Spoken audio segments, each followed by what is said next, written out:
God's children should not beg.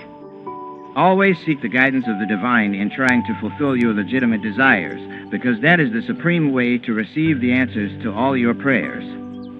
But one thing you must remember: cut out begging from your prayer.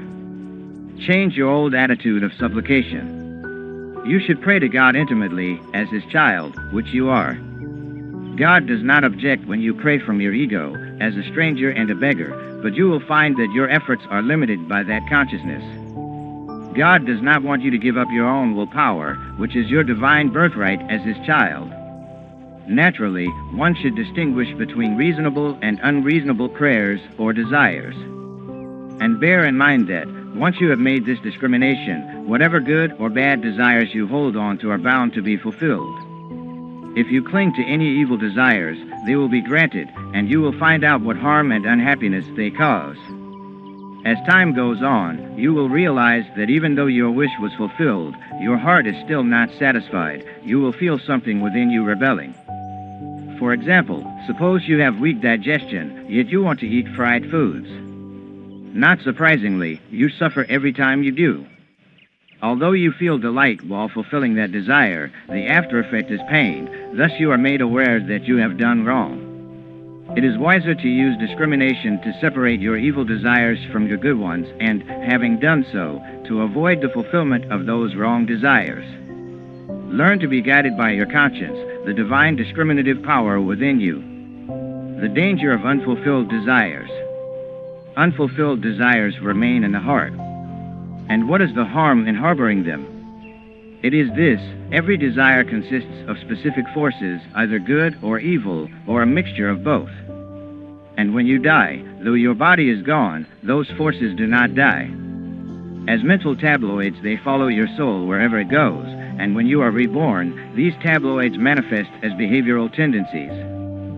Thus, a person who has died an alcoholic brings with him the tendency to alcoholism when he is reborn, and it remains with him until he overcomes desire for alcohol. The behavior of even the smallest child reveals certain characteristics of past lives. Some children have terrible temper tantrums, others are moody. God did not make them that way. Unfulfilled desires of past lives fashioned those psychological tendencies, and, because of them, the soul, even though made in the image of God, appears as something different.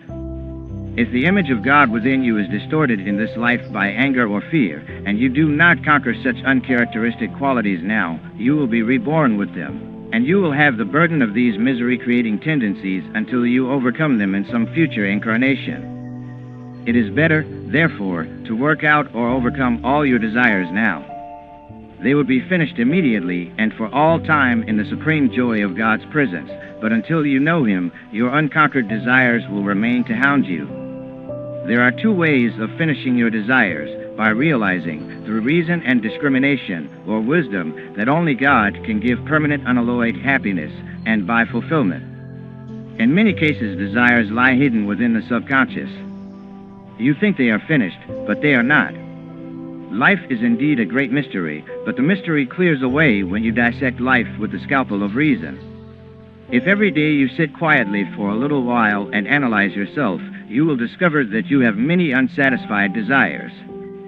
They are like dangerous germs that you carry through life, and wherever you go, in this life or the next, they will go with you. The best course is to do away with all dangerous desires in this life by discrimination, and to concentrate on fulfilling your good desires.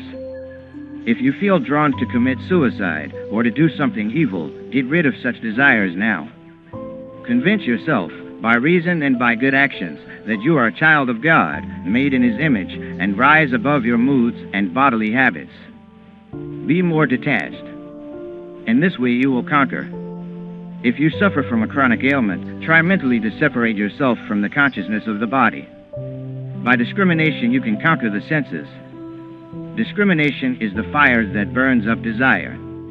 It is a general practice to store in the attic all of one's unwanted, unnecessary junk, and once in a while to have a good house cleaning. Similarly, hidden away in the attic of your subconscious mind are many potentially harmful desires that one day may give you great trouble. It is important, therefore, to analyze yourself.